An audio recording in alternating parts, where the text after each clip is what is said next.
The day the news broke that Charlie Kirk had been shot while speaking at Utah Valley University and later confirmed dead felt like the country collectively caught its breath. It wasn't just another headline. For many, it was a jolt, a violent end to a life that stirred so much conversation. Almost immediately, celebrities began speaking out, not to debate politics, not to divide, simply to mourn. Among the first voices was Chris Pratt, who posted on social media, "Praying for Charlie Kirk right now, for his wife and young children, for our country. We need God's grace. God help us." That message captured the raw, unfiltered reaction so many were having, a mixture of sorrow, hope, and a plea for healing. It was short, yet heavy. It acknowledged human loss beyond ideology. Not long after, Josh Duhamel offered a reminder of who Kirk was off stage. R.I.P. Charlie Kirk. Please remember, no matter what your political beliefs, that this man had a wife and 2 beautiful children who no longer have him. Please pray for this madness to stop. Here too was grief, wrapped in compassion, calling for cessation of hate. It wasn't about sides. It was about family, about humanity. Celebrities with strong spiritual voices followed. Candace Cameron Bure, known for her faith, posted a tribute that said, "We love you, Charlie. Well done, good and faithful servant." With those words, she placed the focus on Charlie's life, his beliefs, and his personal legacy. It was a remembrance, not a retrospective critique. And then, voices urging reflection. Arnold Schwarzenegger described the event as a horrible tragedy, asking Americans to use this moment to rediscover empathy and shared values. He didn't use the death to stoke division. He used it to remind people that violence, no matter who is targeted, is a wound on the conscience of a nation. These early reactions share something powerful: grief, shock, a sense that something has gone badly wrong. For many, the loss of Charlie Kirk was personal, even for those who disagreed with him. It cracked open a space where ideology paused and human sorrow stood center stage. This first ripple of celebrity reactions showed us what happens when someone dies young, loudly, and publicly. We see how quickly people reach for condolences, even from unlikely quarters. We see how love, prayer, faith, and respect can bridge divides, at least for a moment. And in that moment, Charlie Kirk isn't just an activist. He becomes a son, a father, a believer. A life ended too soon. As the shock settled in, country music figures and entertainers stepped forward, not with policy or protest, but with grief, truth, and love for a man many felt they knew, even if only from afar. Jason Aldean and his wife Brittany offered a heartfelt tribute. Jason shared a simple memorial image bearing Charlie Kirk's years, a visual pause for fans to reflect. Brittany's message carried deeper color. She reflected on Kirk's courage, intelligence, and faith. She saw in him a steadfast conviction and love for Jesus, calling him one of the most intelligent people we've ever met. She spoke of his family, how much he meant to them and to those who believed with him. Her words echoed the sense that Kirk's influence reached beyond politics into the emotional and spiritual lives of people. Pat Boone, the veteran singer with roots in Christian music, responded with gratitude and faith. He honored Kirk as a true modern hero, mentioning his courage and joyful spirit. Boone acknowledged disagreements people might have had with Kirk's work, but emphasized that Kirk carried his beliefs with sincerity and love, even toward those who disagreed. Mandy Moore, known more for acting and pop music, offered a perspective grounded in shared humanity. She condemned the violence, but also reminded people that an individual's death isn't valid only because people agreed with him. Her reflections turned the lens on the suffering of Kirk's family, highlighting how cruel it is when politics overshadow the fact that a man, a husband, a father, is gone. Jillian Michaels, from a different realm entirely, shared her shock and admiration. She described Kirk as someone who engaged respectfully even with those who opposed him. Her tribute drew attention to a rare quality in public figures today: to truly speak, even with disagreement, without dehumanizing others. She asked people to reject hatred, to embrace empathy, and to recognize that loss demands unity, even where beliefs diverge. These musical and entertainment voices reveal a powerful pattern. In the face of sudden loss, public figures often move first toward comfort, then reflection. They focus on personhood over politics. They lift up family, faith, and legacy. And in doing so, they create a space where America, divided as it may be, remembers what it means to mourn together. As the shock turned to grief, a quieter wave of voices rose: faith leaders, creators, and actors who weren't there to assign blame, but to reflect on what it means to mourn someone so divisive, yet human. Rainn Wilson, actor, posted a sincere video acknowledging that he didn't agree with Kirk's positions, yet calling the assassination disgusting and dangerous. He expressed sympathy for Kirk's family and praised Kirk's courage in defending his beliefs in hostile places. Wilson urged people to disagree better and offered the idea that a true spiritual response to tragedy is not vengeance, but compassion. His message stood out because it embraced ideological difference without hatred. Jamie Lee Curtis, actor, broke down in tears during a podcast interview, even though she described most of Kirk's ideas as abhorrent to her. She said she believed he was a man of faith, a father, a husband, and hoped that in his final moments he felt that faith deeply. She emphasized that her grief was not political, it was human. She also raised concern about how repeated exposure to public violence, especially in our media age, affects us emotionally and spiritually. On the influencer side, Sam Ponder shared that after posting a tribute expressing sorrow and emphasizing speaking truth with compassion, she was met with harsh, direct messages. She asked why some people think you must align politically to deserve grief. Ponder's experience highlighted how mourning in public, especially for controversial figures, often triggers both support and vitriolic backlash. Daisy Keech-Yerger, a fitness creator with millions of followers, posted tributes mourning Kirk for the youth he inspired and asking for prayers for his family. She described feeling heartbreak over his death, but the response from her audience showed the deep polarization. She was criticized for selective empathy, accused of ignoring other tragedies, and attacked for bringing faith into the conversation. Despite that, she stood by her message, urging kindness and faith over division. Faith leaders also spoke out. A group of black pastors in Houston decried the killing and lamented how society often shows unequal concern for violence, depending on who's involved. They emphasized all human life is sacred, even when beliefs differ, and challenged the public to show consistency in condemning violence regardless of ideology. Another pastor raised hard questions about how quickly anger, fear, or political posturing step in when tragedy occurs, urging reflection and prayer rather than reaction.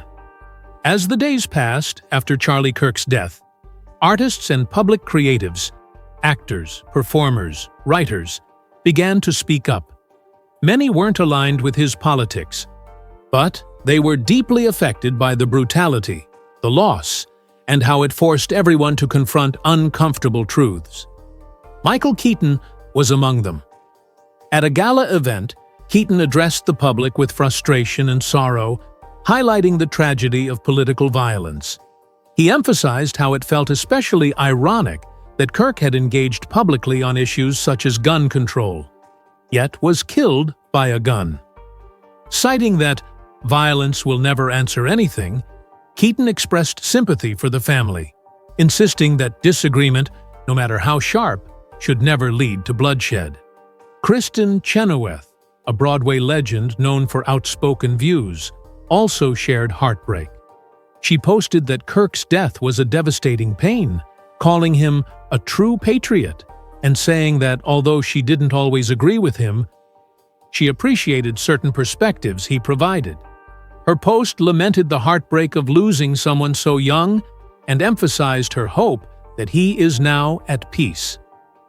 Chael Sonnen, former UFC star and commentator, criticized how people were reacting online to Kirk's death.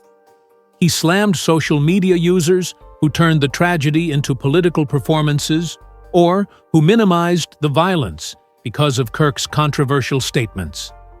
Sonnen's point was that humanity should transcend ideology in moments like these. He urged people to offer condolences without condition. Choi Siwon, a K-pop star with global reach, also posted a tribute, referring to Charlie Kirk as a good and faithful servant. The phrase sparked debate among international fans who were surprised by the religious framing. Some praised him for honoring Kirk's faith and legacy. Others criticized him for engaging with a figure seen as divisive. Regardless, Siwon's tribute showed how far-reaching Kirk's influence had become, even across cultures. As many celebrities offered condolences, a number of them also found that compassion invited criticism, or even hostility. This part of the story shows how public grief for Charlie Kirk didn't always stay peaceful, and how individuals were challenged for speaking kindly about someone many disagreed with. Danica Patrick, former race car driver, expressed sadness and fear for America.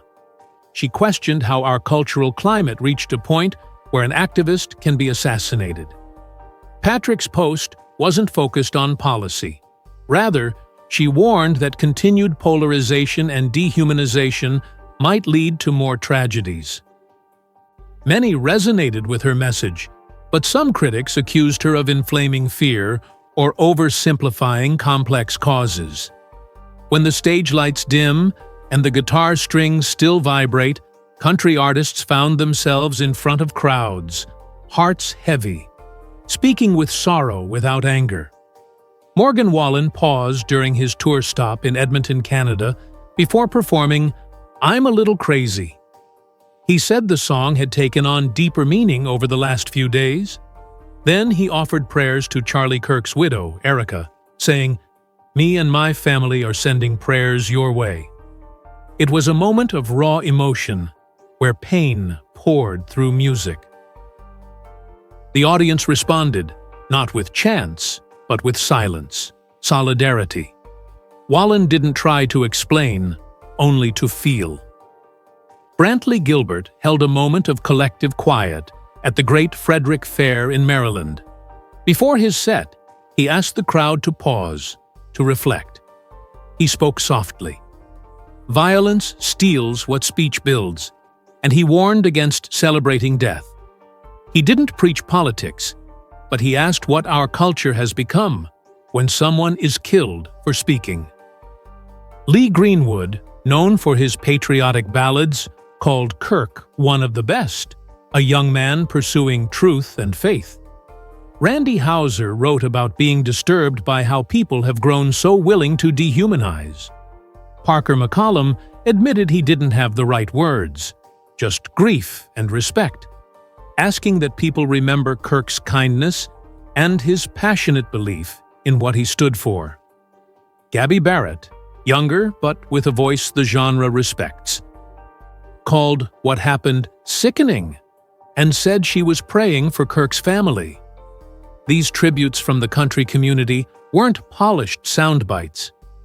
They were worn boots stepping into raw sorrow.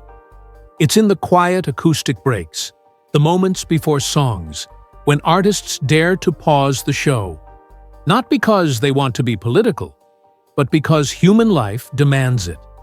What's striking is that many of these singers, each with different audiences and perspectives, converged in one thing: the belief that regardless of beliefs, someone's death, especially when violent, is a shared tragedy.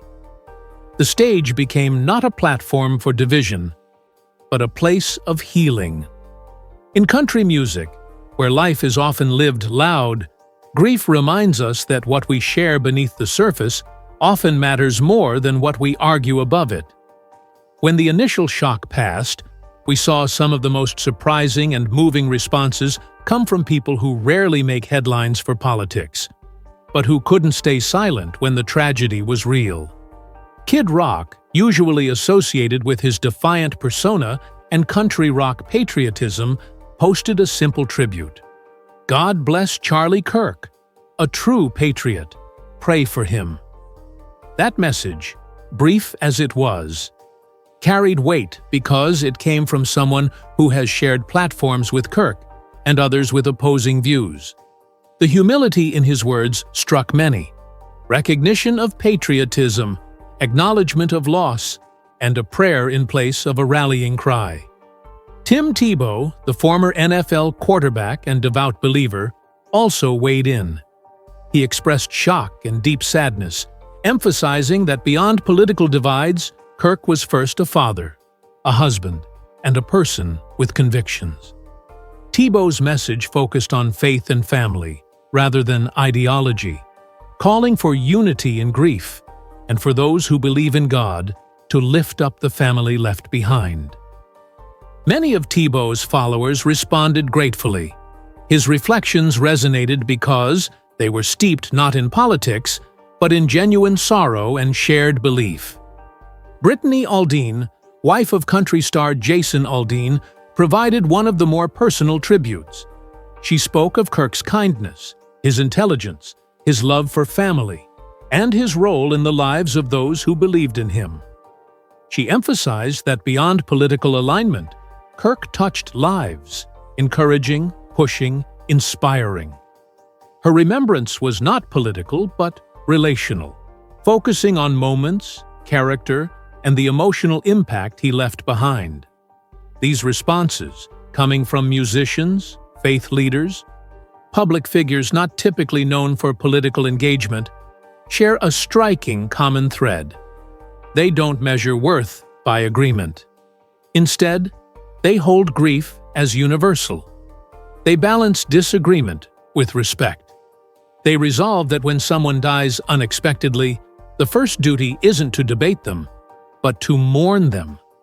In these moments of sorrow, they remind us, empathy doesn't cancel critique, and honoring someone's life doesn't mean forgetting their flaws. It means seeing them fully, their beliefs, their passions, their family, their faith, and letting ourselves hurt even when we disagree. In an age where a single post can reach millions in minutes, social media creators and influencers became unexpectedly central to how Charlie Kirk's death was received. These are the voices that often bridge real life with digital worlds, and their reactions revealed something deeply human about how we mourn now. Jillian Michaels, known for her outspokenness and fitness persona, spoke of being moved by Kirk's reach, even by folks who didn't agree with him. She shared that Kirk had invited many people to events, even when they disagreed, and she respected that space of connection. Then she made an appeal. If you believe in love, in family, in forgiveness, this shouldn't fracture us harder. Don't let outrage be our default. The public interactive space, TikTok videos, Instagram stories, YouTube reactions, exploded with snippets of speeches, prayers, and questions. Influencers who rarely mix politics with personal loss posted solemn portraits, asked for moments of silence, or reflected on what it means when anger becomes louder than pain. Many creators expressed fear. feared that this moment might become another political headline instead of one of remembrance. Others worried that the polarization would overshadow the very personal grief being felt by Kirk's family. An interesting phenomenon. Several creators asked their audiences to pause, to imagine life from different sides, to remember that behind the microphone there was a person with fears, friendships, faults, hopes. Behind the ideology, there was family and a child who would miss a father. These online reflections, spanning millions of views, often diverged. Some commenters were harsh, accusing grief of being performative. Others were grateful, seeing in these posts a safe space to mourn. Through TikTok tears and YouTube stories, one thing became clear. Digital influence amplifies everything. Encouragement, condemnation, sorrow. They all travel fast. In this digital age, reactions aren't just statements. They shape culture. What meant the most wasn't who said what, but that in so many corners of the internet, grief and a plea for compassion rung out loud. And as tributes poured in from singers, actors, creators, and quiet people with small followings who simply felt something real, one truth came into view. We're living in a time where grief itself has become politicized, where mourning a person can be mistaken for endorsing their ideas. But maybe, in Charlie Kirk's passing, we're offered a rare chance to step back from the battle lines and just feel. Not argue, not campaign, not posture, but simply grieve. In the end, what the celebrities reminded us was this: humanity still flickers in the dark. And for all the conflict, pain, and disagreement, death humbles everyone. Charlie Kirk's legacy will be debated for decades. But in this moment, many stood still, took off their armor, and whispered something far bigger than politics. Rest in peace.